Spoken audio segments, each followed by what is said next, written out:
Okay, so our first guest in the very first session of day two is Dr. Marcus Hawkins from New Zealand. And I'm your host, Ira Sahay, or Ira, as a lot of people call me. I'm a metabolic health coach based out of Mumbai, India. Brief introduction about my very special guest today. Dr. Marcus Hawkins is from New Zealand, mainly from Auckland. He has been a general practitioner for 25 years and is currently working as a solo GP in Auckland.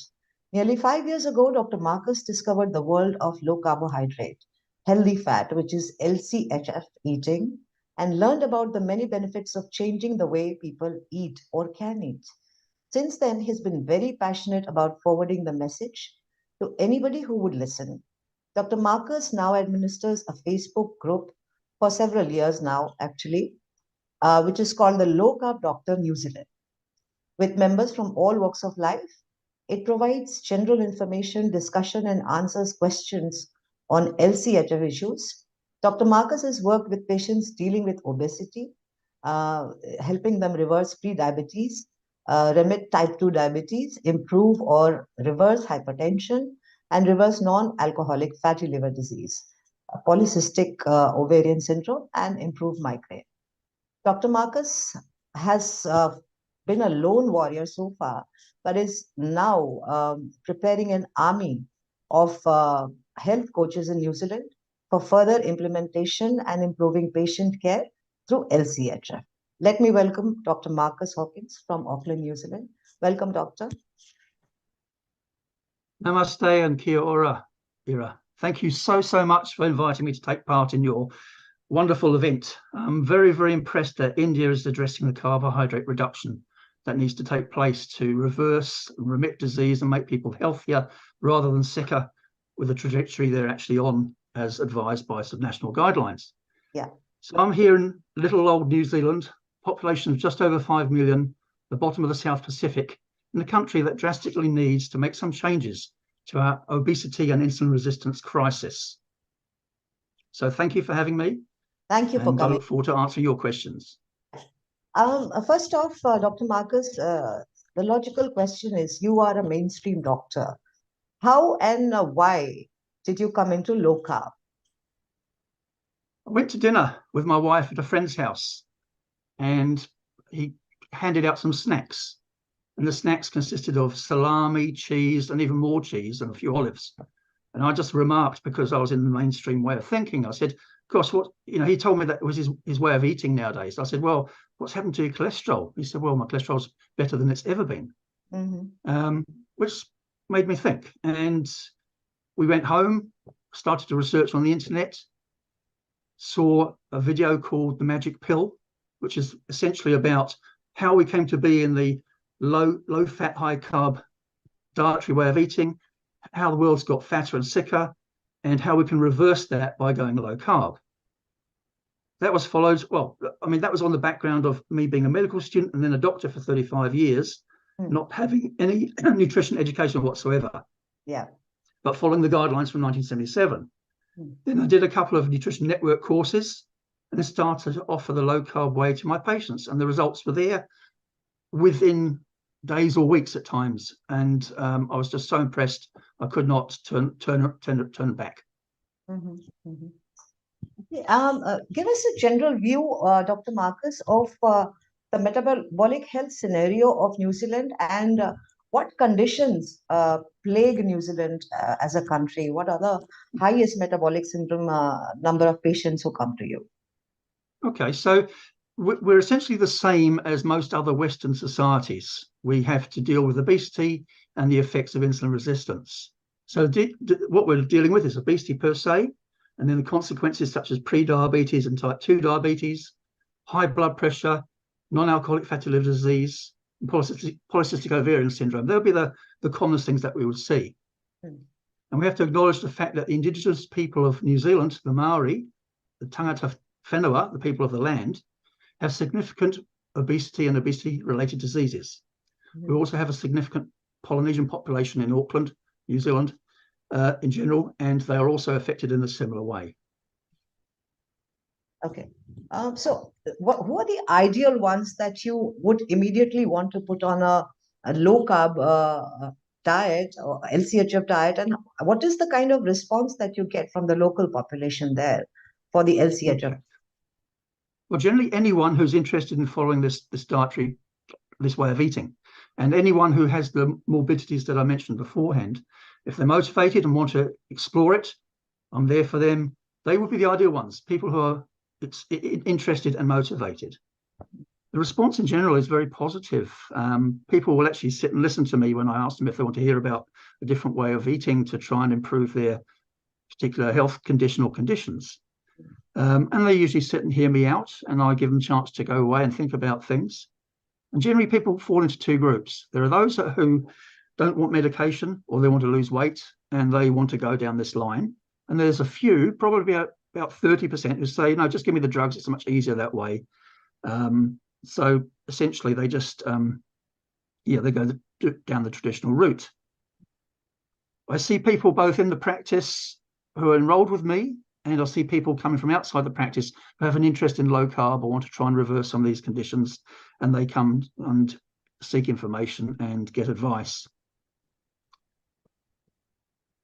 What is the general belief surrounding, the diet that local people in New Zealand eat? For example, in India, we have a plate which is carb heavy. So rice or roti, as you said, it's part of the meal, maybe 60 to 70% is carbohydrates. How are people in New Zealand eating? What is the tendency to eat high protein and low carb in general? How is the population eating there?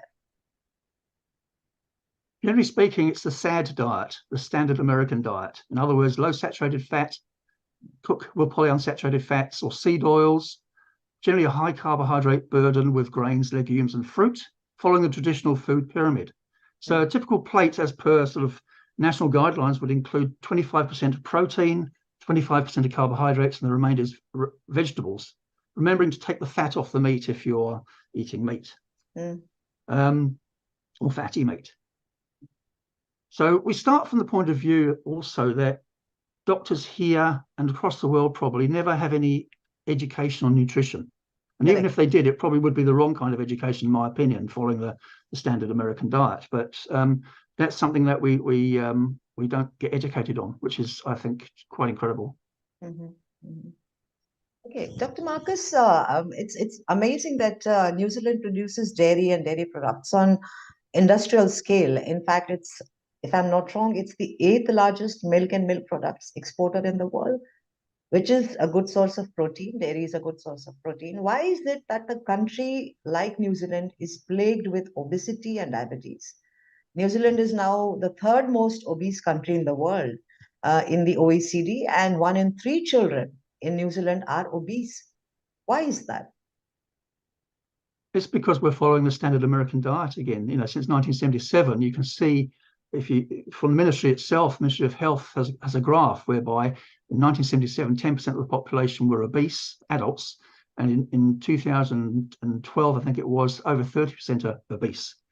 And it's really because of the dietary advice we've been given, the same as in the UK, in America, South Africa, and European countries. We're getting fatter and sicker because we're eating more carbohydrates, because we're supposed not to eat too much fat, or any fat, essentially. So we've basically got epidemic proportions across the world in this way. Now, we produce milk and protein, but are advised to drink low-fat milk, which obviously has more sugar in it, because we're following the low-fat, high-carbohydrate diet. We have a lot of sugary drinks. We have a lot of relatively poor people who can only afford sugary drinks. At the same time, on high-carb diets, and also lots of fast food restaurants. The poorest areas in Auckland have fast food restaurants galore. Every top name is there, and they're buying cheap, high-carbohydrate foods because that's all they can afford. So we're not seeing any benefit from having good protein for sale. That's just not doable. I think New Zealand also has a lot of meat-eating population, if I'm not wrong. 93% of the population are meat eaters, with, again, good quality of dairy available. But I think it's the carbs or the cheap sources of energy and carbs more on the plate that are doing the damage. Is it so? I'd totally agree with that. Yes, I think the reasons why the meat eating is dropping is principally for two reasons. The first being that we're told that red meat is dangerous. It causes bowel cancer. Yes, New Zealand has some of the highest rates of bowel cancer in the world, but I don't believe it's due to the red meat consumption. When they looked into epidemiological studies of bowel cancer and red meat, they also had people who are significantly overweight and were smokers, among other things. So you cannot just say it's going to be the red meat in isolation. Yes, we grill a lot of food on the barbecue. Maybe there's something in that. I don't know. But at this stage, I would not regard red meat as the problem. Secondly, we grow lots of high quality meat, as you say, but the best meat is exported and the meat that remains is expensive. So again, I don't believe meat or fat is the cause of obesity. It's due to carbohydrates. And you can see that, as I say, graphing over time, both in America and Europe and in New Zealand, people get fatter over the last 50 years or so because of reduced fat and more carbohydrates. And of course, glucose, the carbohydrate breakdown product, is converted to fat via insulin, the fat storage hormone. Plus, we have a high consumption, as I say, of fast foods and highly processed foods, and all that will aggravate and lead to obesity and counter any products that might be deemed as good. Okay. In your practice, Dr. Marcus, how many Indian patients on an average do you see, and what are the commonest syndromes that they come to you with, and the challenges that you may be facing with regards to putting them on LCHF? Please discuss about that. Yeah, I've got just under 5% of Indian and Fijian Indian patients, and I see some of those are overweight and have the complications of diabetes and heart disease. There's also a significant number who are slim but still have type 2 diabetes and assume it's due to insulin resistance. We always acknowledge the fact that anyone from the Indian subcontinent has a significant risk of diabetes and cardiovascular disease that comes earlier and more severe. It is a factor. Now, is this due to carb exposure? Is this due to obesity? Is it due to epigenetics? And some will argue that India's had a number of significant major famines over the years, and that might have altered the DNA. I think it's a combination of things. It's not straightforward, but either way, we still have the problem of carb exposure and obesity. I have a few patients on low-carb, healthy fat regimes, but compliance is difficult, as stated before. Rice and rotis are very part of your diet, not your diet, but of Indians' diets. And it's very hard for people to change quite often. And we're looking at behavior change as part of this whole process. I have been able to find a local supplier of low-carb foods, an Indian lady actually, and she does some very nice curries with cauliflower rice. And so, we can try and push things towards her with our Indian patients. But I think a lot of people like to cook their own food and are very proud of the food they cook. Now, I think you asked a question about vegetarians as well. I haven't had any Indian vegetarian patients come to me for low-carb advice.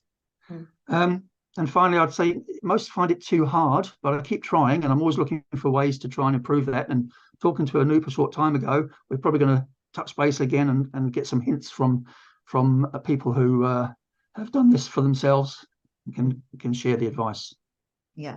So usually the tendency, I think you must be encountering people, I know for sure, who would, maybe want to give up wheat, but would want to start up on millets instead. What would you tell those people? Because they're trying to replace wheat or rice with millets. How good or bad is that? I don't honestly know the carb content with millet, I must be honest. It's not something that we have over here as a rule. But I mean, again, you'd not wanting to substitute one carbohydrate for another, especially if they're equivalent in carb content. You really want to sort of steer away from carbohydrates as best you can by increasing the fat content in food and protein content in food. But it's about making change. It's not about being absolute and totally totally strict on things. It's about making change and gradual change and improving things as you go. So yeah, I'm sorry, I can't answer that question about millet per se. And what are your views on saturated fat, Dr. Marcus? The general views on saturated fat and eggs, and especially eggs to be eaten without yolk, as the common messaging goes. or red meat, as you said, is bad. So I would like you to make a detailed maybe commentary on what what the myths are with regards to seed oils or saturated fats, eggs, Well, and sorry, yeah. saturated fats are very tasty. Eggs are very tasty. That's the first thing. And in my postgraduate study, it's clear that saturated fats, animal fats, coconut oil, are healthy and safe. We know that the low-fat diet that was put forward in 1977 and then reviewed later on was not based on validated science. It was more expediency and financial incentive by companies. So you have people eating a saturated fat diet, you have them eating coconut oil, animal fats, etc., and you see the numbers improve. The weight comes off, the diabetes improve, the cholesterol profile improves in most people. So it just bears out the fact that what we've been taught over the last 50 years is not necessarily correct. And I have no issue with any unprocessed meat of any type. When it comes down to meat in general and red meat, I mean, Nina Teicholz does a YouTube presentation called Red Meat and Health, and just shows how there's no real foundation in red meat being carcinogenic. And as I mentioned before, the red meat issue, when they looked at the studies, they had a number of confounding variables such as being overweight and smoking. For me, quantity is not an issue. I don't get people to measure their food or proportion out the amount of food they have. I just get them to reduce carbohydrates as much as possible. I want to keep it simple to make it doable and have people eating to satiety and then no more after that. And bearing in mind, there's only a finite amount of protein that you can eat at any one sitting. And as I say, I don't ordinarily monitor protein and fat unless someone's trying to lose weight and they're not able to lose weight. Then I might suggest they reduce their fat intake and increase their protein, which is sometimes the way to go. So yeah, saturated fats are good. Eggs, you can eat as many eggs as you like. It's not an issue in terms of cholesterol lipid profile. You eat the whole egg. The yolk is the best part of the egg, the most nutritious part. Eggs are a whole meal essentially, and so you're not going to adversely affect your cholesterol. You're not going to get sick. It's really a great food to eat and almost a complete food to eat. And I have no issue with eggs in general. So these views stand in contradiction to the guidelines given by, say, the various health associations across the world that ask you to, eat less eggs and less red meat and all of that. What do you think is wrong with these dietary guidelines? And should people follow them, not follow them? Well, I think the dietary guidelines as put forward, say, in 1977 and the food pyramid are incorrect. And I think the food pyramid is actually upside down.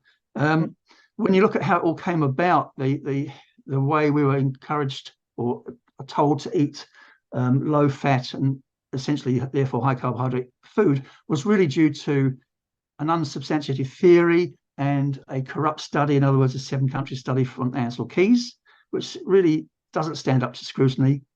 And then you look at the political expediency of the McGovern Committee, and when Senator John McGovern was challenged by a scientist to say, well, we don't have the evidence to put forward these guidelines, he said, well, we don't have the time to wait for the science. So the whole thing was just pushed forward for political expediency, and it's just taken hold, and countries have run with it.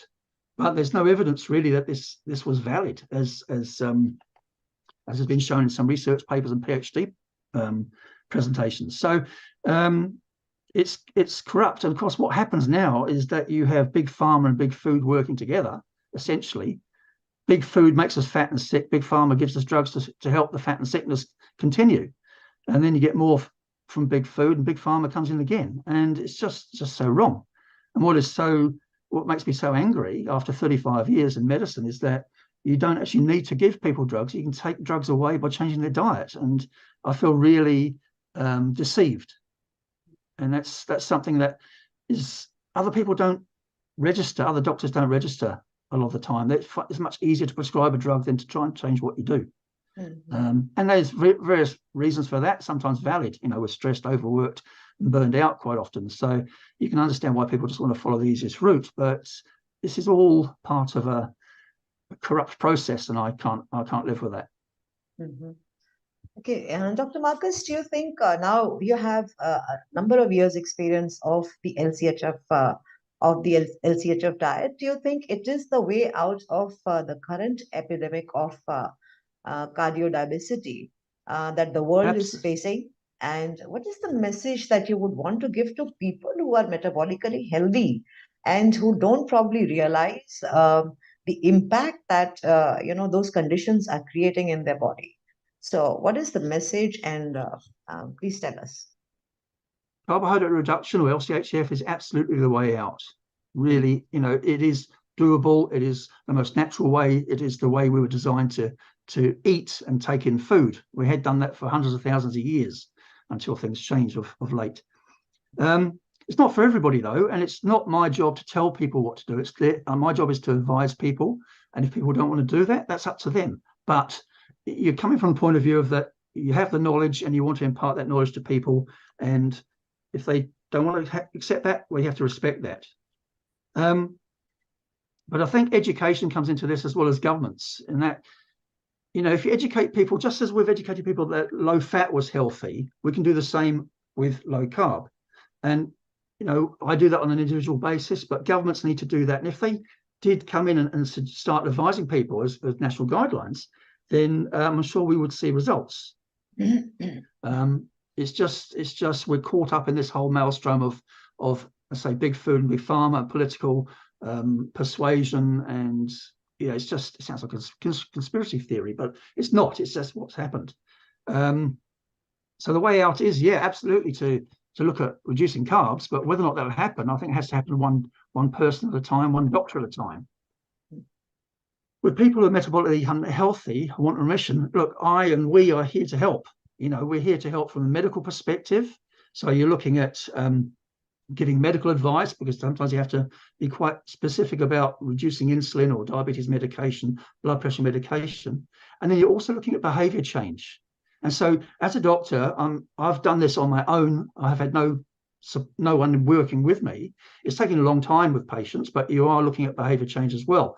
But as I was saying before, you really need health coaches who are experts in behavior change to help people go from the whole mindset of however long they've been alive, that you have 3 meals a day and you eat, in your Western culture, you eat your meal, and if you don't finish your meal, you don't get your pudding. I mean, how unhealthy is that? You should eat till you're full and then stop. Yes. So we're talking about lifelong behavior that needs to be changed. And it is about being, supportive, not directive. That's never going to work. But when people see change, and they see change in their weight, or their periods start returning from the polycystic ovaries, it's quite incredible. They then realize just the effect of food on their bodies. People's irritable bowel improves. They say, well, if I have bread now, I get tummy ache and diarrhea. And so you're looking at change that's evident, as well as behavior change working on the mind. And that's something that I enjoy and need help with. And therefore, from now on, it won't just be me. It will be me and a health coach, hopefully, as soon as I can get one. Yeah. I had a line from you, and over our discussion in the past few days, I just want to read that. The message of low carb often falls on deaf ears in terms of health professionals, including here in New Zealand, as overworked, stressed, and burned out individuals would rather continue with the easiest route of management than adopt a new way of thinking, even when they are shown the clear benefits. Belief is still very strong in the teachings of the last 50 years. It is easier to prescribe a drug than it is to advise a new dietary approach. The public, as well as the health professionals, continue to be misled and misfed. I guess most of us practice with one eye over our shoulder, looking out for big food, big pharma, as well as the regulatory authorities. I cannot sit back and not do what I believe to be the right thing. That's remarkable, Dr. Marcus, and I think that sums up your entire journey. However, I would want to ask you, have you faced any kind of harassment or, not so much of encouragement from your peers, from your local medical authorities when you're practicing LCHF, being a mainstream doctor? Well, in my local community, what we call primary health organization, which is the management structure for practices, they know how I think, and they they're happy to indulge me. When I go to meetings, they actually prepare a low-carb meal for me, which is really sweet. But in terms of others, I mean, I get together with a group of doctors in what we call a peer review group once a month. They know what I do, what I think, but they're not really asking questions. How have you remitted this person's diabetes? How can I learn from that? They're not really engaging, and I guess it's because we are tired, burned out, and overworked, and that, as I say, is a negative effect on good practice, because you don't want to do anything extra because it takes time, and that time is tiring. Nina Teicholz, again, she went to a conference some years ago, and she said there was a presentation about low carb and how I think somebody had remitted their diabetes, and it was a room full of doctors, and she commented that not one doctor stood up and said, tell us how you did this, because what we learn at medical school sticks in our minds, and we've focused on that, and it's hard to learn something different. We learn about the latest drug because we're constantly having to prescribe drugs, or people are asking about drugs, and you can't get away from the new drugs. You have to learn about them even if you don't want to use them. So you kind of have to do that. But in terms of reversing disease, making people healthier, there's no incentive and there's no interest, generally speaking. However, I don't want to sound totally negative. And just recently, I made contact with somebody in another part of the North Island who I learned was doing low carb, and I phoned her up and had a chat with her. And there are people around the place around the country who are doing it. So, people. Not all doctors are the same, and not all GPs are the same. So there are those that are interested and want to do something different. And lifestyle medicine, which is what this is touching on, is also growing as well. I think you asked about the authorities. Did you as well, about whether or not I've been approached? Yeah, not yet, but I'm expecting something at some point. A friend of mine, she's a dietitian, a well-respected dietitian in Auckland and well-known in the low-carb sphere, recently had a PhD student make a complaint about her for a video that she did. She went into a household in a poor part of Auckland and was advising them on dietary advice on the lines of low carb. And so she was reported to the Dietitians Board in New Zealand and made to account for her actions, which, is just horrible. So, yeah, no, one eye looking over my shoulder.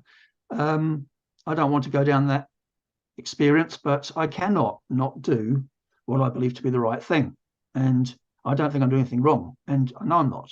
When there's enough evidence out there. Dr. Marcus, a general myth about protein, that protein are bad for kidneys. Just before this session, if you remember, we were discussing about my case of membranous nephropathy. I use that as an example to inspire people. If I could, find remission of my third stage almost of membranous nephropathy, I think most people would do well to trust protein. What are your views on protein intake? How much should people take?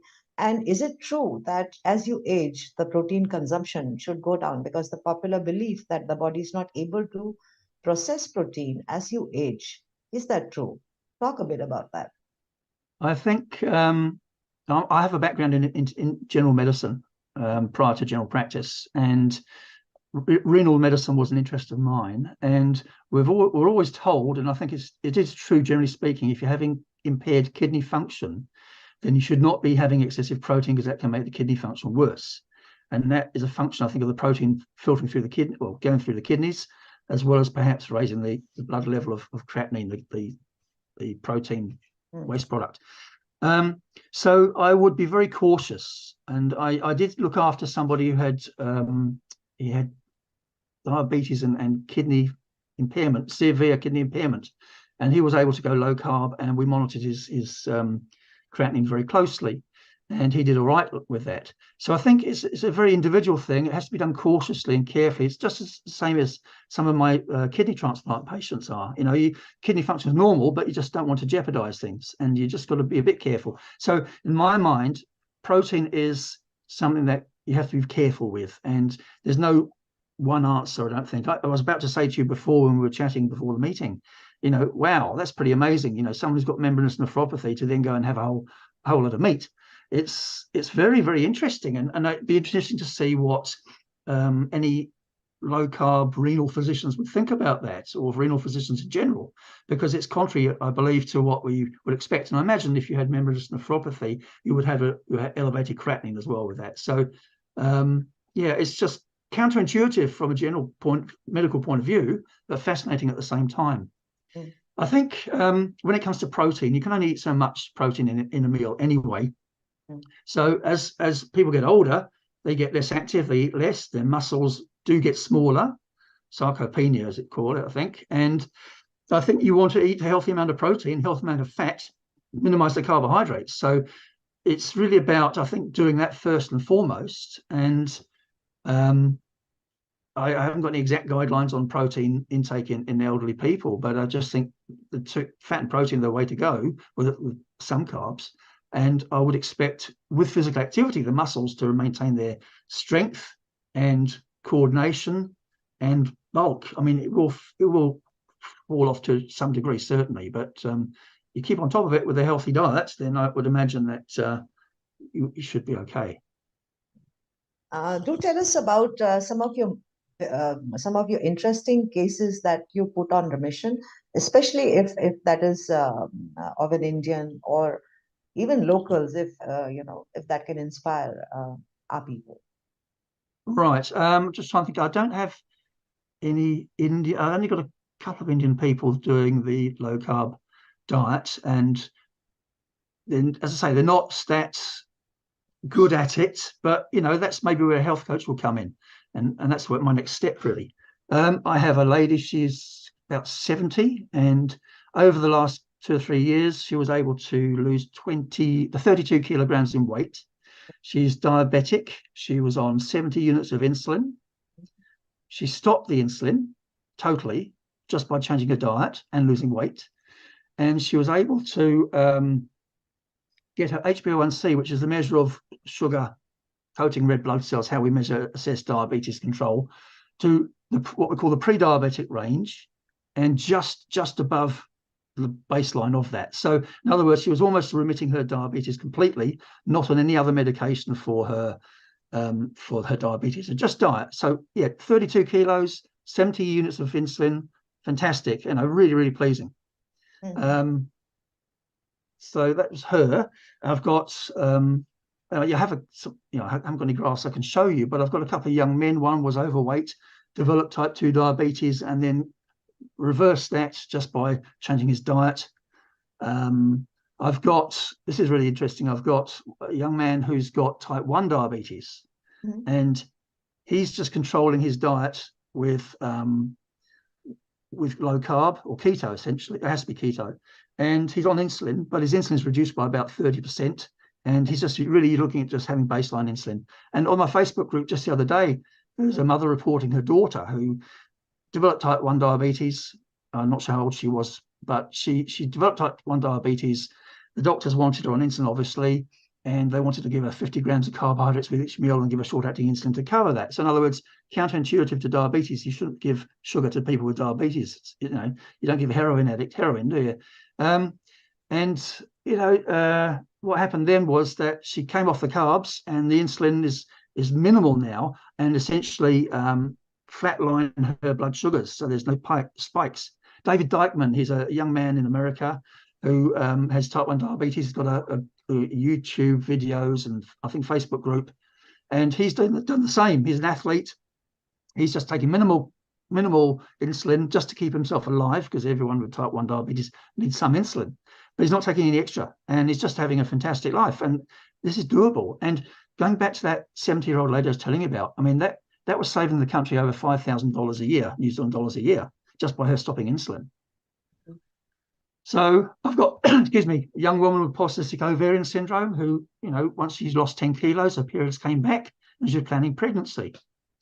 I've got a man who reversed his non-alcoholic fatty liver disease, proven on ultrasound, lost 10, 15 kilos, and his wife has followed with losing weight as well. Every time she comes in, thank you so much. So I mean, it's all a positive feedback experience for me as well as patients. And, taking medication away is just great. Mm-hmm. So, yeah, there's lots of stories there. Yeah, very glad to hear that. Dr. Marcus, tell us about the child obesity epidemic that New Zealand is facing, and as a country, or even as a doctor who is practicing LCHF, is there anything specifically that you're doing to kind of safeguard this generation and from obesity? Because as I see, 1 in every 3 kid is obese. So what can be done? Gosh, all you can do in terms of what I do is if you encounter someone like that, is talk to the parents and try and encourage the parents to reduce carbohydrates. Um, that is tricky because quite often kids are controlled with carbohydrates, if you know what I mean. They sort of, the easiest thing to do is to give them some fries or some chicken nuggets or something to sort of settle them. And for lots of people who are busy and stressed, it's the easiest way to go. Yes. Yeah. I was saying, sorry to cut you off there. The general belief is that if you're not giving children all of these things, you're maybe depriving them of the joy of growing up and stuff like that. So a lot of emotions attached to, processed and junk food, at least in India. And I think it's a general sentiment across the globe. If you are not giving children these things, you are, maybe taken to be depriving them of. Yeah, I totally agree with what you're saying, but it's all about how you bring up kids.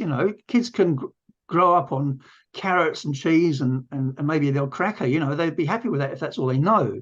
But if they're constantly given sugar, then they want more sugar because that's tasty and that instant sort of feedback through various hormones, dopamine, etc. So I think it's very easy to go down that route of immediate gratification. But it also comes down to parent education and using other ways of introducing kids to different foods that are better for them. So no, they're not being deprived. They might feel deprived if you're not going to give them another sweetie because of what they've just done. But you can educate kids and retrain them to do stuff that's healthy. I guess it's a bit like the parallel of when I grew up. When I was growing up, my grandparents smoked, everyone smoked around me. So you kind of grew into that whole idea that smoking was good. So when I was a teenager, I smoked and smoked when I was for some years later. But then generations now are growing up knowing that smoking's bad and no one's smoking essentially. So you kind of, it's about educating populations. It's about, again, behavior change, both in the parents as well as the kids. The parents have to walk the walk and talk the talk with the kids. You can't just have the kids do one thing, the parents do another. But you can move kids away from the foods that are unhealthy. But the parents need those tools to do that, and that's where health coaches and doctors come in. So how is it, Dr. Marcus, that you're preparing to build this army of health coaches? I mean, what exactly is it that you're doing? Well, it's not me. It's just an idea. It's just it's a phrase that I have. Now, I'm associated with Auckland University of Technology, and up there, they're basically into the low carb area, and they train health coaches in a very proper way, in my opinion, with a whole lot of background about low carb, etc. So I'm very much an advocate for health coaches in this regard, and it's just recently struck me that we do need this army of health coaches. So although I have no role in the implementation of that, I'm very supportive of that and very keen to get that going. And we can do that on a local level at this point in time. But with AUT, I'm actually part of a research or a study where we're actually going to try and implement health coaches into local practices and then eventually spread that nationwide to see and then measure the effect of that in terms of diabetes. So yeah, it's got to have. We're going to have to change behaviour. If the government's not going to do it, then we got to do it. And the government's never going to do it. I mean, just recently there was an election here in New Zealand. You had three major parties, and each representative on the panel said that they were not going to entertain the idea of sugary drinks taxation, despite the fact it's worked in numerous countries in Europe and other continents, because they wanted to make sure it was effective. Well, the effect has been proven already, but that's what we're up against. Massive inertia and probably a bit of financial lobbying going on as well. Also, how do you see the metabolic health scenario of New Zealand by 2030, Dr. Marcus? I know you're making a lot of effort individually on your level, but do you see more people like you coming to the fore and doing things. As you said, the metabolic health coaches are now, being prepared. How do you see the health scenario of New Zealand, say in 2030 or by 2030 onwards? Oh, it's in dire straits. It's just hopeless. It's just horrible. It's going nowhere. We've got staggering rates of obesity in all ethnicities. No one's doing anything about monitoring weight or obesity in the country. It's not even a health parameter that's nationally sort of measured. It's just happening, And of course, we deal with the diabetes when it happens, and the high blood pressure and all that, and the complications of diabetes. So there's really no move to make a difference. Now, there are a number of health practitioners across the country, and I belong to a Zoom group. We get together once a month. There's 48 of us, and we discuss relevant issues. So there are people, both doctors, nurses, and health coaches and nutritionists, who are working towards this. And I'm picking up new names every other week. So there are more people out there than we know, and we're building this sort of, I guess, workforce to try and improve things on an individual level. And we have Pacific Islander Maori who have obesity rates, which are just incredible. I mean, this has all happened really since colonization occurred. And you can see that in other Indigenous peoples in Australia and Aborigines, in the Canadian Inuit. You were asking, I think, about initiatives that we have as well. I mean, the initiative is really to get the word out there via my Facebook group. It's articles that I've published on what I've done with my patients. It's about asking the question, were Maori once low carb? Let's focus on obesity in New Zealand. These are articles that have been published, and they're just showing this drive to try and bring the subject to the fore. I mean, I've written to newspapers and national radio, but no response. Not surprising. So I remain on the crusade, along with other like-minded people, health professionals and researchers, and hopefully we can make some change. But it's got to be the people or politicians that make that change, I think. Yeah, you talked about Maoris, Dr. Marcus. I have some data with me, the ethnic group. Do they also have type 2 diabetes? And I recently read that the Maoris are 1.8 times more likely to have diabetes than non-Maoris, and are more likely to experience comorbidities and lower glycemic control. Why is that? And what's happening there? Well, as a rule, Maori are relatively poor. Therefore, the foods they eat are not necessarily best for their health. They have significant rates of obesity. And of course, with that comes insulin resistance and then diabetes, type 2 diabetes.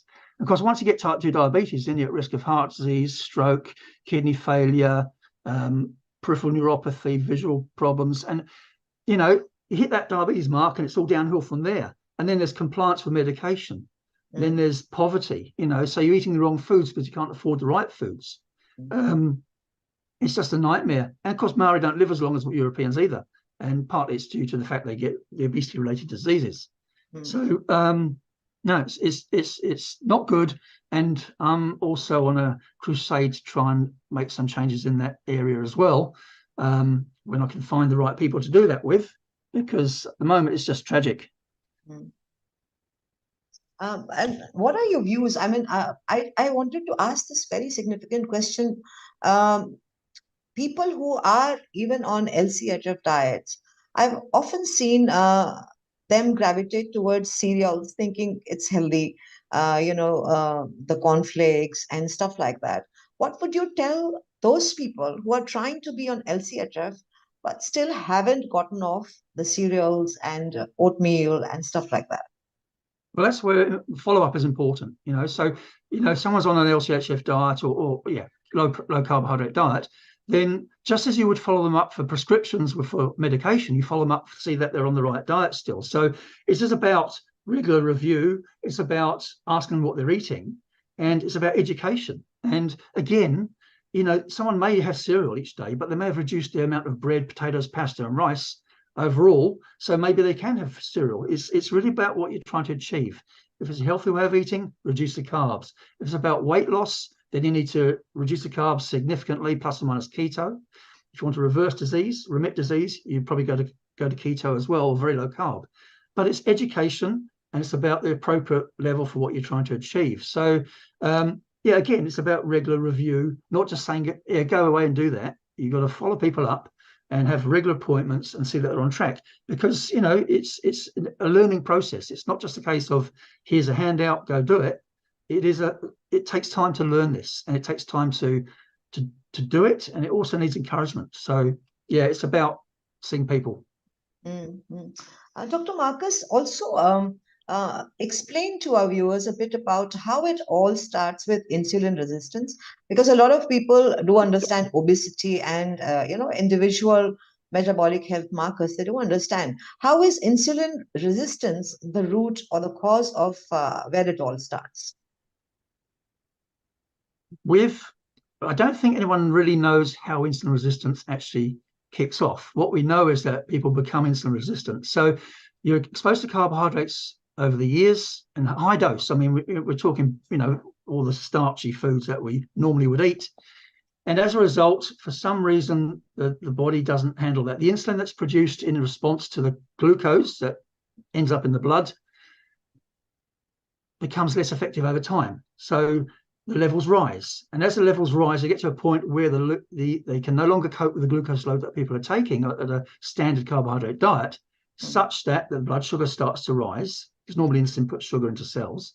So the blood sugar starts to rise, and you get your pre-diabetes and then diabetes. Now, I think it's silly to talk about pre-diabetes. I think it's all diabetes essentially, or call it something else. But hyperglycemia, raised blood sugar, because it's a spectrum, and you still get damage to blood vessels even with pre-diabetes. So yeah, you're basically looking at insulin becoming less efficient, and so what you see is a rising level of insulin and lesser effect. That's your insulin resistance, and therefore the blood sugar rises. Blood sugar's a toxin to blood vessels when it's at high level, which does damage to blood vessels in the brain and the heart potentially. So it's chronic carb exposure. And it's interesting because, as I mentioned before, I've got overweight Indian people with diabetes type 2 and slim, skinny people with type 2. So it's not just about the weight. Weight is a big contributor. And more people who are overweight will have pre-diabetes and diabetes. But people who are slim, skinny can still have pre-diabetes, diabetes, because they've become insulin resistant. So maybe another speaker will know more specifics about insulin resistance and what kicks it off. But at the end of the day, the problem is, I think, carb exposure over a long time that then causes the problem. And a lot of people are also of the belief that pre-diabetic is a stage where it's not that critical, it's not that dangerous, it's not an emergency situation. What would you have to tell those people? I think that once someone becomes pre-diabetic, that's the time to jump in and tell them that, you know, here is an issue. You are insulin resistant. This will progress if you keep eating carbohydrates. And we know we're told diabetes is a progressive disease, but it is if you carry on eating lots of carbohydrates. If you stop eating them, then it doesn't progress and it reverses or remits. So that's the time, the critical time, to actually get in and tell people there's an issue. And that's, I think, where we have the biggest bang for buck when it comes to saving health systems from the ravages of diabetes. Get in there, stop the pre-diabetes advancing or reverse it, and then you don't get the other complications. Whereas once you get to the point of diabetes, well, you already probably have done some damage up to that point, but automatically you've got a higher risk of various conditions such as heart disease, kidney disease, and stroke. So you need to focus early and get the message in early and do something about it early. Yeah. Dr. Marcus, what would be your message to India, message to New Zealand, especially in the context of India doing this first metabolic health conference? What would you tell Indians here in your country and, you know, the general people? Yeah, well, I've visited India a long time ago, but I've visited India, and so I have an appreciation, I think, of what you're trying to do for the nation's health. I think the Indian people need to listen to people like Shashi and you and Anup. I think it's great because you're embracing a healthier way of eating and improving or reversing obesity and chronic diseases relating to insulin resistance. And you deserve full credit for what you're doing in this battle against big food and big pharma, both of which complement and sustain each other. Healthcare is becoming unaffordable. People are living longer with more disease, more expensive treatments. You can reduce the misery that goes with these morbidities and reduce premature death. In India, you have the need, you have the manpower, you have the know-how, you have the technology. So I'd say go India. Yeah, thank you. And I would like to call in Anup and Shashi as well to have the last word with Dr. Marcus. Can I have them on the screen, please?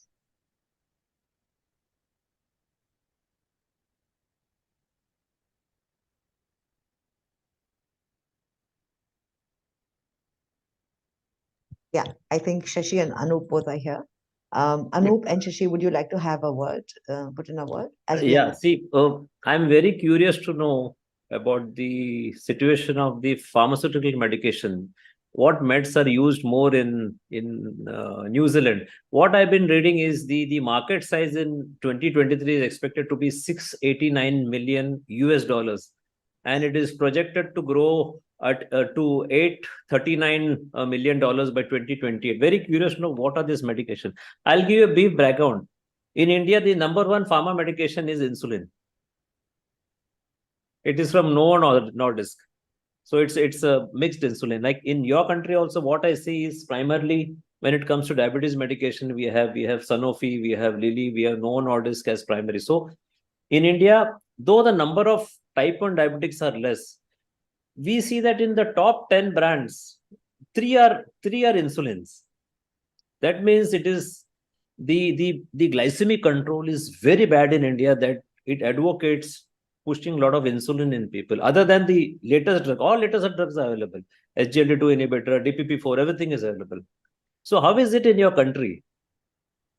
Oh, there's a drive to use insulin. I mean, it's interesting. You know, some years ago, I must confess, I gave a talk for Sanofi because I was very much on board with the use of Lantus, glargine insulin, because, you know, at that stage I was pre-LCHF, and what I was told was that, look, you can control insulin very easily with once a day Lantus, and, you know, it's magic because it doesn't cause hypos. It's just so easy to use. So I jumped on that because it seemed logical. And I gave a talk about my success with my patients. But, you know, now I don't do that. It's now about trying to encourage people to stop eating carbs and get the HbA1c, the numbers down.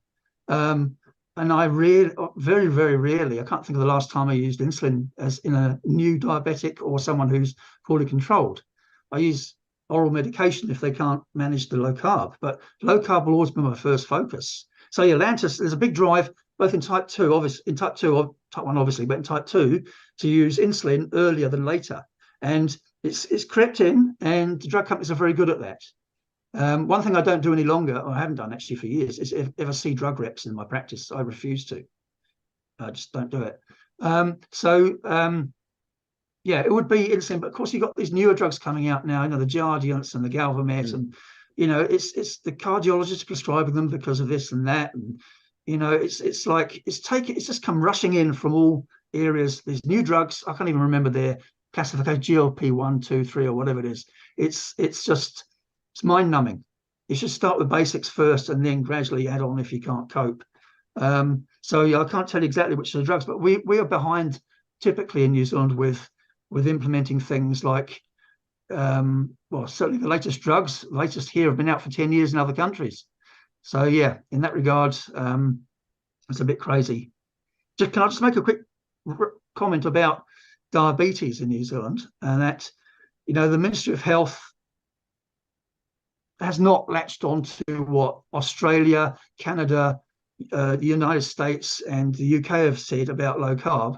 You know, we still think low carb is bad here. The Ministry of Health slags it off as unhealthy, as non-sustainable and non-effective. But these other authorities who, you know, I think have a fair bit of experience and knowledge, they actually are giving it a tick now as an adjunct to managing diabetes. Just wanted to add that. Sorry.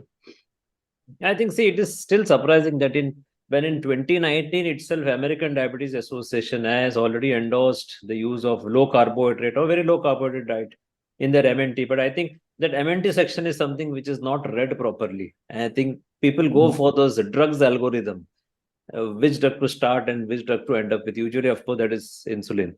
But I think if MNT is read, then people will know that. And this is the biggest authority in the world. And they've been having continuously from 2019. I think now it is accepted worldwide. Also, yeah, I think it should be accepted worldwide, to that it is an option. And the American Heart Association has no limit on the amount of saturated fat these days either. Even they mention that low carbohydrate diet is very effective in glycemic control and in reducing triglycerides. Very categorically they Oh yeah, mentioned. oh yeah. And we Definitely. have Diabetes Canada going one step ahead. Even they recommend low CHO and very low CHO diet for Diabetes Canada, for type 1 also, in addition to type 2. Oh yeah. So we have everything. Obesity Medicine Association recommend the use of low carbohydrate or actually ketogenic diet as one of the options for weight loss. I mean, it is there. It is just that we do not know that these options are available. Mm. Mm. But they take time to implement with people. Anup, anything you want to say? Yeah, Dr. Marcus, I think you said, handling Indian population is a bit tricky because of the carbohydrate rich or grain centric diet. So, we are entirely focusing on Indian population, and so far we have been very, very successful in, dealing with them. So in future, I'm looking forward to possibility of collaborating to handle Indians in New Zealand primarily. Yeah, please. So Please, we that can would be look forward great. to that. Yeah, absolutely. You And got I my think contact step details, one is Anup is going to give you full access to D-Life in Forum, Yeah. where you can access more than 1,000 Indian dishes, Indian low carb dishes. They will love it. Fantastic. Yeah, yeah. Oh, thank you so much. I mean, I love cooking Indian as well. And the striking feature of that is that those are not rehashed recipes. They have been all posted by members who have gone through whatever protocols we set or whatever we told them to do, and they achieved success. So they are all real world recipes and not rehashed ones. And 50% trying it myself. Yeah, and 50% or plus are vegetarian low carb. Oh, even better. Wow. Because the biggest challenge is in implementing the vegetarian low carb program. It is the biggest challenge, especially for Indians. So we Indians are dairy loving people. So we add dairy proteins to that, which makes it very easy. Good, yeah. I mean, most of my Indian patients are meat eaters, but I know that, a fair number of Indians, especially in the South, are vegetarian. Fine, thanks. I think we are coming to end of the session. Yeah. Thank you, Dr. Mark. Yeah. Thank you. Well, thank you all. I really appreciate the opportunity, and love to collaborate and talk to you again. And all the best with your conference. It's fantastic. Thank you, Dr. Marcus. Thank you for coming over. Thank you for speaking to us. You're welcome. Personally, You're welcome. I want to thank you personally that I found you in Diet Doctor. I was so happy to find the only doctor in New Zealand who appeared in Google search for low carb. Thank you very much.